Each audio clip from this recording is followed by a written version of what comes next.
स्वागत है आपका आज की इस क्लास में। नहीं बोलेंगे क्योंकि आज की ये कोई क्लास नहीं है।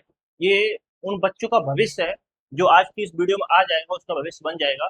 क्योंकि आज ऐसा सुनहरा मौका आया है कि यूपी ट्रिपल एस सी पेट के द्वारा क्या होगा, 40,000 से ज्यादा भर्तियां आने वाली हैं। ठीक है, यानी कि आप एक बार नंबर्स को मतलब एक बार इमेजिन करिए कि 40,000 प्लस भर्ती होने वाली है यूपी ट्रिपल एस सी पेट के माध्यम से। और आज हम उसी के बारे में बात करेंगे कि इसका क्या सिलेबस होता है, किस तरीके से आप इसकी तैयारी कर सकते हैं और कहाँ कहाँ पर इसका क्या होगा, ये वैकेंसी कहाँ कहाँ पर निकलने वाली है। तो हर चीज के बारे में आज की इसी वीडियो में हम बात करने वाले हैं। तो देखिए, बात कर लेते हैं सबसे पहले पेट के बारे में थोड़ा। तो सबसे पहले बात करते हैं इसकी जो आयोजक संस्था होती है, यानी कि कौन सी ऐसी संस्था है जो इसको क्या करवाती है, एग्जाम को कंडक्ट करवाती है। तो उस संस्था का नाम है यूपी ट्रिपल एस सी। ठीक है, तो यूपी ट्रिपल एस सी के द्वारा ही इस परीक्षा को भी करवाया जाएगा जिसका नाम है पेट। ठीक है, तो पेट परीक्षा का जो एग्जाम होने वाला है वो भी कौन करवाएगा, यूपी ट्रिपल एस सी ही करवाने वाला है। तो अगर बात करते हैं आवेदन की संभावित तिथि कौन सी होती है।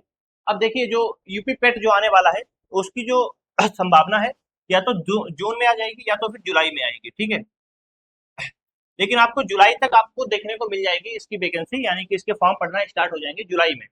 और अगर हम बात करते हैं इसकी एग्जाम डेट की, ठीक है, एग्जाम डेट की बात करते हैं, अगर हम एग्जाम डेट की बात करते हैं तो वो सितंबर या अक्टूबर में होगी 2026 में, यानी कि इसी साल सितंबर या अक्टूबर में क्या हो जाएगी, यूपी ट्रिपल एस सी पेट के द्वारा जो मतलब यूपी ट्रिपल एस सी के द्वारा जो पेट की परीक्षा करवाई जाती है उसका जो एग्जाम होगा वो कब हो जाएगा, सितंबर या अक्टूबर में। यानी कि अभी से लेकर के अगर बात करते हैं तो आपके पास 2 से 3 महीने पर्याप्त है समय। ठीक है, उसके बाद अगर बात करते हैं परीक्षा का जो तरीका होने वाला है, किस तरीके से परीक्षा होने वाली है। तो परीक्षा जो होगी वो आपकी ऑफलाइन होगी, ओएमआर के ऊपर होगी। ठीक है, ऑफलाइन होगी और ओएमआर के ऊपर होने वाली है, किसी भी तरीके के कंप्यूटर पर आपको एग्जाम देने को नहीं मिलेगा। बात करते हैं इसके लिए सबसे कम से कम योग्यता कितनी होनी चाहिए, आपने कितना पढ़ाई कर रखी हो कि आप इसमें फॉर्म डाल सकते हैं। तो अगर बात कर लेते हैं यहाँ पर, देखिए यहाँ पर सबसे पहले तो आपको टेंथ, आपने अगर टेंथ कर रखा हुआ है, ट्वेल्थ कर रखा हुआ है और ग्रेजुएशन कर रखा हुआ है, ग्रेजुएशन भी कर रखा हुआ है, तो आपको कोई प्रॉब्लम नहीं आएगी। अगर आपने इनमें से कोई भी क्या हुआ, अगर हाई स्कूल, इंटर या ग्रेजुएशन कुछ भी करके रखा हुआ है तो आप यूपी ट्रिपल एस सी पेट में क्या कर सकते हैं, अपनी एक सीट फिक्स कर सकते हैं।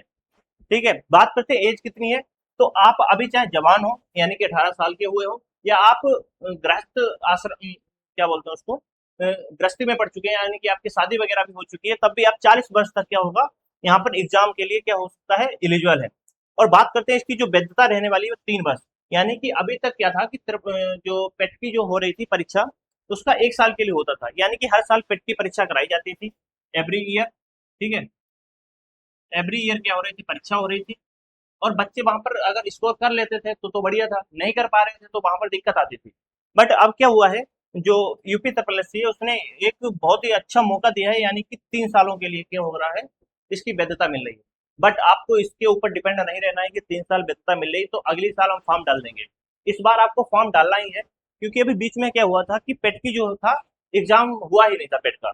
तो वहां पर क्या हुआ, अगर आपने मान लेते हैं 2027 में पेट के द्वारा कोई भी यूपी ट्रिपल एससी के द्वारा पेट का एग्जाम नहीं करवाया जाता है, तो जो इस साल यानी कि आप 2026 में जो अभी फॉर्म डालेंगे, उसी से लेकर के आप 3 साल तक क्या होगा, एलिजिबल रहेंगे किसी भी परीक्षा के लिए। ठीक है, आगे बात करते हैं इसके बारे में थोड़ी और जानकारी ले लेते हैं। परीक्षा का पैटर्न क्या रहने वाला है, किस तरीके का एग्जाम रहने वाला है उसके बारे में। तो यहाँ पर टोटल जो क्वेश्चंस आते हैं वो 100 आते हैं। तो यूपी ट्रिपल एससी पेट में जो पूछे जाते हैं क्वेश्चंस की जो संख्या होती है वो कितनी होती है, 100 होती है। और 100 नंबर के क्वेश्चन में क्या होता है, आपको 100 ही नंबर मिलते हैं और 100 ही क्वेश्चन होते हैं, यानी कि पर क्वेश्चन, यानी कि एक क्वेश्चन के लिए आपको क्या मिल रहा है, 1 मार्क्स मिल रहा है। लेकिन यहाँ पर एक गलत चीज क्या है, यहाँ पर 1/4 की निगेटिव मार्किंग भी है। यानी कि अगर आप क्या है 4 क्वेश्चन गलत करेंगे, 4 क्वेश्चन, तो आपका 1 नंबर क्या हो जाएगा, कट हो जाएगा। 1 नंबर यहाँ पर आपका कट हो जाएगा। तो इस चीज का आपको ध्यान रखना है। अगर आपको कोई क्वेश्चन नहीं आता है तो आपको उसको छोड़ करके आना है। तो अगर 4 क्वेश्चन गलत किए 1 नंबर कट जाएगा और एक सही किया तो 1 नंबर आपको मिल जाएगा। और परीक्षा की जो अवधि होती है, यानी कि 2 घंटे का एग्जाम होता है। ठीक है, बात आगे बात करते हैं, क्या होता है ऑप्शनल होती है, मतलब क्या होता है, ऑब्जेक्टिव परीक्षा होता है, ऑब्जेक्टिव। यहाँ पर आपको कोई चीज लिखनी नहीं है कि वेट करके लिख रहे हैं आप हाई स्कूल या इंटर की तरह। यहाँ पर आपको नॉर्मली क्या होता है, ऑप्शंस मिलते हैं चार, आपको टिक मार करके आना होता है ओमार शीट पर। उसके बाद इसके विषय की बात करते हैं, इसमें सब्जेक्ट कौन कौन से होते हैं। अगर बात करें पेट का, तो पेट में इतना कोई ज्यादा खास सिलेबस दिया हुआ नहीं है, क्योंकि बच्चों को क्या लगता है, यानी कि जो बाकी टीचर्स भी होते हैं वो आपको समझाएंगे कि ज्यादा इस पर ध्यान देने की जरूरत नहीं है, आपको सिर्फ क्वालिफाई करना है। तो ये सिर्फ क्वालिफाई करने की चीज नहीं है। अगर पेट में आपने अच्छा स्कोर कर लिया तो आप यूपी ट्रिपल एससी के द्वारा किसी भी क्या होगी एग्जाम होगा तो वहां पर बैठने को आपको मिलेगा। आप हर एक कट ऑफ को क्या होगा क्वालिफाई कर पाएंगे। अगर मान लेते हैं आपके 60 क्वेश्चन बन रहे हैं, तो हो सकता है आप लोअर पीसीएस की एक जॉब होती है उसमें एलिजिबल ना हो पाए, ठीक है। वहीं पर अगर आपके 75 है तो आप कंफर्म समझिए कि आप लोअर पीसीएस में बैठ सकते हैं। तो इसी तरीके से क्या होता है, जब आप पेट का एग्जाम देने जाए तो इस माइंड सेट के साथ में जाना है कि आपको क्या करना है वहां पर अगर 100 का हो रहा है यानी कि परसेंटाइल 98, 99, 97 इस तरीके की परसेंटाइल आपको अचीव करनी है। तो ये टारगेट आपके माइंड में होना चाहिए, ठीक है। बात करते हैं इसके सब्जेक्ट की। तो यहाँ पर जो सब्जेक्ट रहते हैं, देखिए पहला तो एक सब्जेक्ट होता है जो आपके जीएस वाले सब्जेक्ट होते हैं वही। एक होता है भारतीय इतिहास यानी कि इंडियन जियो हिस्ट्री। तो इंडियन जो हिस्ट्री होती है इसको मैं ही आपको पढ़ाने वाला हूँ। आप देखिए आपका एक फाउंडेशन बैच चला है, Ajita foundation batch. Ajita foundation batch अगर आप तैयारी करना चाहते हैं इसकी फाउंडेशन बैच, हमारे ही चैनल एसीए यानी कि अनुभव कैरियर एकेडमी के ऊपर क्या है, ये क्लासेस चल रही अजुता फाउंडेशन बैच में, जिसमें हिस्ट्री में आपको पढ़ाने वाला हूँ, ठीक है। तो आप वहां से भी हिस्ट्री को तैयार कर सकते हैं अपनी।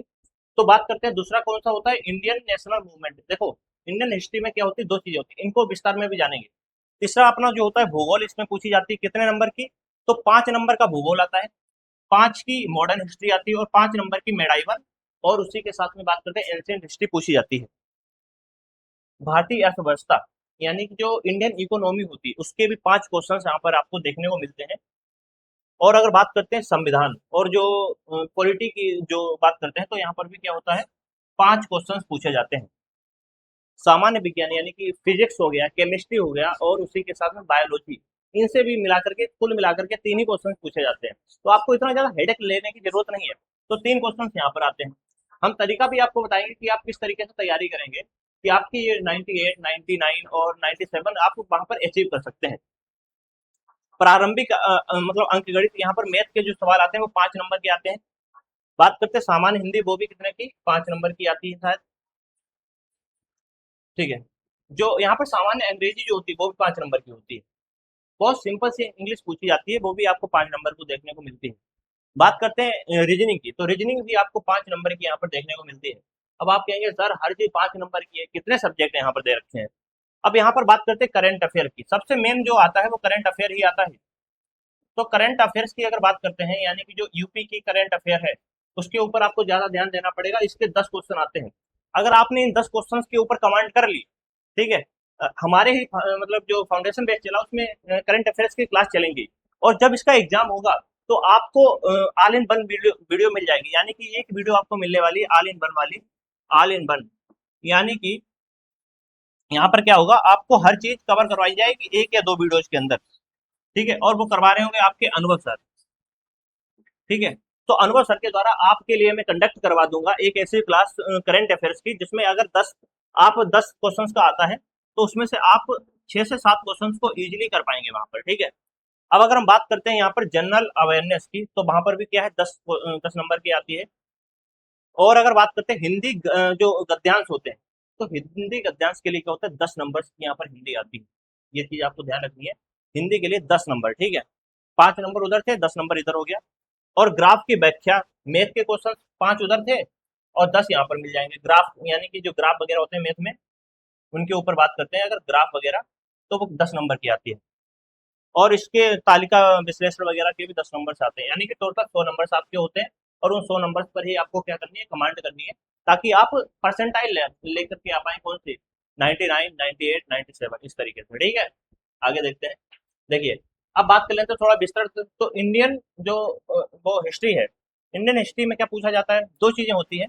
एक तो यहाँ पर होती है एंशियंट हिस्ट्री, एंशियंट हिस्ट्री। दूसरा क्या होता है मेडाइवल, मेडाइवल हिस्ट्री होती है। तो मेडाइवल हो गया, एंशियंट हिस्ट्री, इन दोनों जो हिस्ट्री है इनमें से टॉपिक्स आते हैं, सिंधु घाटी सभ्यता हो गया, वैदिक सभ्यता हो गया, बौद्ध धर्म, जैन धर्म हो गया, मौर्य साम्राज्य हो गया, गुप्त साम्राज्य हो गया, दिल्ली सल्तनत हो गया, मुगल साम्राज्य हो गया, भक्ति एवं सूफी आंदोलन जो हुए थे, और महत्वपूर्ण जो युद्ध वगैरह हुए, संधियां हुई हैं, और आधुनिक भारत की जो प्रमुख घटनाएं हुई हैं, उन सभी के बारे में क्या है, भारतीय इतिहास के अंदर हमको पढ़ने वाले हैं हम लोग। बात करते हैं भारतीय राष्ट्रीय आंदोलन में, तो 1857 के जो प्रथम युद्ध हुआ था, यानी कि आपको पता होगा कि जो अभी इंडियन जो मॉडर्न हिस्ट्री आती है, अपनी मॉडर्न हिस्ट्री के जो पार्ट्स होते हैं उनमें ये टॉपिक दिए होते हैं, आप यहाँ पर देख सकते हैं, और इनके ऊपर क्या है, कमांड आपको करनी है। अगर तीसरी बात करते हैं यहाँ पर भूगोल के बारे में, क्योंकि देखिए अपनी भूगोल की क्लासेस चल रही हैं अजिता जीएस फाउंडेशन यानी कि एसी के ऊपर चल रही हैं, तो यहाँ से आप अपने भूगोल की तो तैयारी कर सकते हैं, जियोग्राफी की। तो यहाँ पर देखो, सौर मंडल अपना हम पढ़ा चुके हैं अपनी क्लासेस में, पृथ्वी की आंतरिक संरचना हम पढ़ा चुके हैं, ज्वालामुखी और भूकंप हम पढ़ा चुके हैं अपनी क्लासेस में, पर्वत, पठार, मैदान, इन सभी चीजों के ऊपर अभी वीडियोस हमारी चल रही हैं, यानी कि हमारी क्लासेस प्रॉपर चल रही हैं, तो वहां से आप इनकी तैयारी कर सकते हैं अगर आप पेट का एग्जाम देना चाहते हैं तो। अब आगे देख लेते हैं, आता है अर्थव्यवस्था यानी कि इकोनॉमी। इकोनॉमी जो है, यहाँ पर इतने टॉपिक्स दे रखे हैं, इन टॉपिक्स पर आपको ज्यादा से ज्यादा कमांड करके रखनी है। उसी तरीके से यहाँ पर क्या होता है, पॉलिटी जो होती है, अपनी पॉलिटी से भी इतने टॉपिक्स आते हैं जिन पर आपको कमांड करनी है। और यहाँ पर जनरल साइंस, यहाँ पर कौन कौन से सब्जेक्ट आएंगे, फिजिक्स आ जाएगा, फिजिक्स हो जाएगा, यहाँ पर बायोलॉजी हो जाएगा, बायोलॉजी, और यहाँ पर केमिस्ट्री भी हो जाएगा, केमिस्ट्री। तो ये क्या हो गई, चीजें हो गई आपके लिए पेट में जो पूछी जाती हैं, ठीक है। ये तो सब्जेक्ट हो गए, अभी और भी सब्जेक्ट हैं। देखिए यहाँ पर हमने बोला था मैथ, तो आप अगर मैथ की तैयारी कर लेंगे, थोड़ी बहुत, ज्यादा हार्ड मैथ नहीं पूछी जाती है, बट आपको करनी पड़ेगी, क्योंकि जो पेट है, पेट एकमात्र क्या चीज है, ये एक एंट्री गेट है, यानी कि किसी भी एग्जाम में बैठने के लिए आपको क्या है, भीड़ को छाटने के लिए इस एग्जाम को करवाया जाता है। और उस अगर भीड़ को अगर आपने छाट करके उस भीड़ से निकल गए आगे, तो आपका जो कंपटीशन रहने वाला है, कंपटीशन वो किन बच्चों के साथ रहेगा कंपटीशन, तो वो जो टॉपर बच्चे होते हैं उनके साथ आपका कंपटीशन रहेगा। आप खुद में भी एक टॉपर होंगे, ठीक है। अगर आपने पेट का निकाल दिया एग्जाम, तो पेट का एग्जाम निकालना है, उसके बाद आप क्या होगा, कंपटीशन किससे होगा, टॉपर्स के साथ में होगा। तो वहां पर भीड़ नहीं रह जाएगी, ऐसा नहीं होगा कि पता चला है कि 50-100 लाख फॉर्म पड़ रहे हैं, वहां पर आपका कंपटीशन कट ऑफ हाई जा रहा है, बिल्कुल वो चीजें नहीं होगी। तो यहाँ पर जनरल हिंदी के बारे में आपको पढ़ लेना है, मैथ के बारे में पढ़ लेना है, बाकी सामान्य अंग्रेजी में ज्यादा कुछ पढ़ना नहीं, यही टॉपिक्स हैं। आगे देख लेते हैं यहाँ पर, तो रीजनिंग की बात कर लेते हैं, तो रीजनिंग के ये टॉपिक दे रखे हैं यहाँ पर। और यहाँ पर करंट अफेयर्स है, तो करंट अफेयर्स में क्या है, राष्ट्रीय घटनाएं हो रही हैं, अंतर्राष्ट्रीय घटनाएं हो रही हैं, पुरस्कार सम्मान के बारे में पढ़ लेना है, खेल जगत के बारे में पढ़ना है, तिथियां हो गई, दिवस हो गए, उनके बारे में पढ़ लेना है। और ये चीजें क्या होती है, स्टेटिक वाली चीजें होती है, तो आपको रटना पड़ेगा ये चीजें। ऐसा नहीं कि आपने बस क्लासें देखी, कंसेप्ट आपको समझ में आएगा, इनमें कोई कंसेप्ट नहीं होता, इन चीजों को आपको रटना पड़ेगा क्लास में, ठीक है। जैसे नहीं होता है कि सुबह कॉपी उठाई और जैसे नाश्ता कर देना, उसी तरीके से इसको चाटने लग जाना है आपको, बिल्कुल करंट अफेयर को रटना है। उसके बाद अगर बात करते हैं जनरल अवेयरनेस यानी कि जागरूकता की, ये टॉपिक्स यहाँ पर दे रखते हैं। आगे देखते हैं, तो अब बात आती है जो 40,000 पद। देखो ये जो 40,000 पद है, बिल्कुल कंफर्म तो नहीं है, 40,000 प्लस वैकेंसी आने वाली है, क्योंकि 3 साल तक क्या होने वाला है ये पेट आपका मान्य रहेगा, और 3 सालों में अगर 40,000 तो वैकेंसी कंप्लीट करवा ही सकते हैं। देखिए यहाँ पर बात करते हैं लेखपाल की, अभी अभी अभी जस्ट क्या हुआ है, लेखपाल की परीक्षा हुई थोड़े टाइम पहले, और उसके बाद में फिर से होने वाली है, जिसमें 8,000 से ज्यादा पद आने वाले हैं। बात करते हैं जूनियर असिस्टेंट की, तो वहां पर 7,000 से ज्यादा पद आने वाले हैं। और जो ग्राम विकास अधिकारी बीडीओ होता है, बीपीओ होता है, उनकी 4,000 प्लस क्या होने वाली है, वैकेंसी आने वाली है। लोअर पीसीएस 2,000 प्लस, ठीक है। और सहायक सांख्यिकी अधिकारी हो गया, आबकारी सिपाही, आबकारी सिपाही की तो जो वैकेंसी अभी भी चल रही है, यानी कि अभी अभी उसके फॉर्म पड़ रहे हैं, 24 तारीख तक पड़ेंगे। उसके बाद आबकारी जो सिपाही की जो वैकेंसी है, वो क्या हो जाएगी, मतलब फॉर्म पड़ना उसमें बंद हो जाएंगे, तो 1,000 उसके पद हैं। गन्ना पर्यवेक्षक एग्रीकल्चर में आ जाएंगे, ठीक है। ये सभी पोस्टें आपको देखने को मिल जाएंगी, और इस तरीके से ये सभी आपको वैकेंसी देखने को मिलती है, जिसमें आपको क्या मिल जाएगा, सहायक बोरिंग टेक्नीशियन हो गया, इस तरीके से टोटल कितनी हो रही है, 40,000 वैकेंसी आपको देखने को मिल रही है। और ये छोटा नंबर नहीं है, आप बोल देंगे 40,000, आपको सिर्फ एक सीट लेनी है, और ये 40,000 सीटें हैं। तो आप लोग यहाँ पर दिमाग अपना लगाइए कि 40,000 कोई छोटी संख्या नहीं है। और इसको पढ़ने के लिए मैं आपको बताता हूँ किस तरीके से आपको पढ़ना है। तो सबसे पहले आपको कंप्यूटर पर भी आपको कमांड करनी पड़ेगी। देखिए जीएस का तो मैंने तोड़ बता दिया आपको। जीएस में क्या हो रहा है, जीएस, क्योंकि जीएस एक कवरेज वाला क्या होता है, सब्जेक्ट होता है। इसमें 5-5 नंबर्स की हर चीज़ पूछी जा रही है। तो इनके ऊपर आप लोगों को क्या करना है, 5-5 इस तरीके से जियोग्राफी हो गया, पॉलिटी हो गया, और उसी के बाद करते हैं अगर हम इकोनॉमी, ठीक है, और हिस्ट्री हो गया, और मॉडर्न हिस्ट्री हो गया। तो ये चीज़ें क्या है, आपको देखने को मिल रही है। लेकिन इन पाँच पाँच पाँच नंबर्स की आपका कुछ होने वाला नहीं है। आपको सबसे ज्यादा ध्यान जो देना पड़ेगा वो यहाँ पर देना पड़ेगा। देखिए आपको बताते हैं, यहाँ पर देखिए, ये जो 10-10 नंबर वाले हैं। अब देखो सबसे पहले आपको क्या करना है, ग्राफ, यानी कि जो अपनी डीआई आती है, डीआई डीआई जो होती है, डीआई के ऊपर आपको कमांड करनी है, और वहां पर से आपको 10 नंबर अपने फिक्स कर लेने हैं। उसके बाद क्या हो रहा है, जो हिंदी जो गद्यांश आता है वो भी 10 नंबर का आता है, वो भी आपके कंफर्म हो जाएंगे। और 10 नंबर की जो तालिका विश्लेषण वगैरह होता है वो भी हो जाएगा। और ये जो 10 नंबर है करंट अफेयर्स के, अगर आपने चार इन टॉपिक्स को कवर कर लिया तो आपके 40 नंबर तैयार हो जाते हैं। 40 नंबर आपने तैयार कर लिए, उसके बाद इकोनॉमिक्स वगैरह जब आप पढ़ते रहेंगे धीरे धीरे, और जो हिस्ट्री पढ़ेंगे, इन सभी चीजों से भी क्या हो जाएगा, धीरे धीरे आपके क्या हो जाएंगे, अप्रोक्स 60 या 70 क्वेश्चन बन जाएंगे। और 60 क्वेश्चन बनेंगे तो आपका परसेंटाइज भी 90 प्लस चला जाएगा, और आपको हर एक एग्जाम में बैठने को मिल जाएगा। तो ये चीजें आपको ध्यान में रखनी है, और इस तरीके से क्या करना है, तैयारी को अपनी जारी रखना है।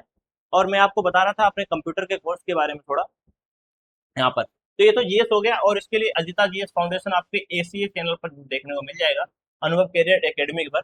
लेकिन अगर हम बात करते हैं, आप आज के टाइम पर सबसे ज्यादा जो रोल हो गया है, चाहे वो लेखपाल की परीक्षा हो, लेखपाल, या फिर अगर हम बात करते हैं बीडीओ की परीक्षा हो गया, दिल्ली पुलिस की परीक्षा हो गई, हर जगह पर क्या हो रहा है, सीजीएल हो गया, हर जगह पर आपको कंप्यूटर देखने को मिल रहा है, कंप्यूटर के क्वेश्चंस बन रहे हैं। और इन कंप्यूटर को अगर आपको पढ़ना है, कंप्यूटर को अगर आपको पढ़ना है, तो कल से यानी कि 24 तारीख से क्या हो रहा है, एक सीरीज लॉन्च करी है हम लोगों ने, जिसका नाम है कायाकल्प। कायाकल्प, और सच में ये कायाकल्प करने वाली ही सीरीज है, और आपको कंप्यूटर का धुरंधर बना देगी, ठीक है, कायाकल्प सीरीज। और जिसको पढ़ाने वाला हूं मैं, आप लोगों को कल से आपको क्लासेस देखने को मिलेंगी 11 बजे, ठीक है, 11 बजे आपको क्लासेस देखने को मिलेंगी। और 1 घंटे या 1.5 घंटे की आपकी क्लास रहने वाली है, और आपको हर चीज वहां पर प्रॉपर अच्छे तरीके से समझाई जाएगी। तो बस इतना ही था आज की वीडियो में। बाकी मिलेंगे कल की कंप्यूटर की क्लास में, तब तक के लिए आपको जय हिंद।